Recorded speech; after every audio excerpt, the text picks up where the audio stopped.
Bonjour mesdames et messieurs. Je regrette que mon français ne soit pas bon, mais je ferai au mieux aujourd'hui. Comme a dit Jean-Paul Sartre, les mots sont des pistolets chargés. J'essaierai de ne pas me tirer une balle dans les pieds. C'est un honneur pour moi d'être ici aujourd'hui.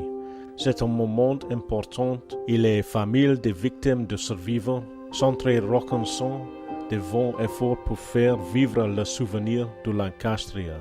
En particulier, j'aimerais remercier l'Association Lancastria de France et mon grand ami Yves Beaujuge, qui y travaille son faille depuis des années.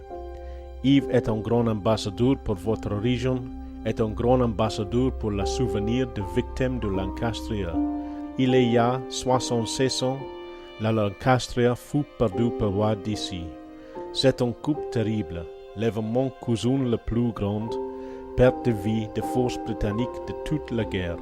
Même de nos jours en Grande-Bretagne, se fait pas sous silence. Pourquoi? On dit que l'histoire est écrite par les victorieux, mais certaines choses sont trop douloureuses, même pour ceux qui ont finalement gagné.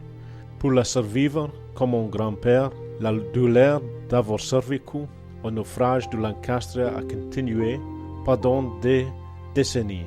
Comme d'autres, ces douleurs furent exacerbées par le silence officiel qui a entouré la histoire de Lancastria. Aujourd'hui, grâce à vos efforts, nous nous souvenons de la souffrance et des sacrifices de milliers de victimes qui ont été perdues ces jours-là. Nous aidons à rectifier toutes ces années de silence et d'honorer tous ceux à bord de Lancastria en 1940. Le souvenir est important.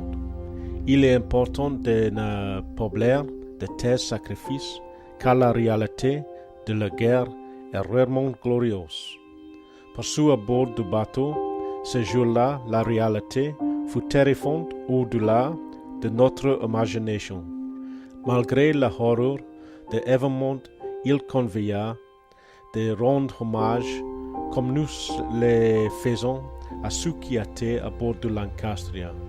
Il est important de reconnaître l'endurance et pour la majorité d'entre eux leur sacrifice ultime.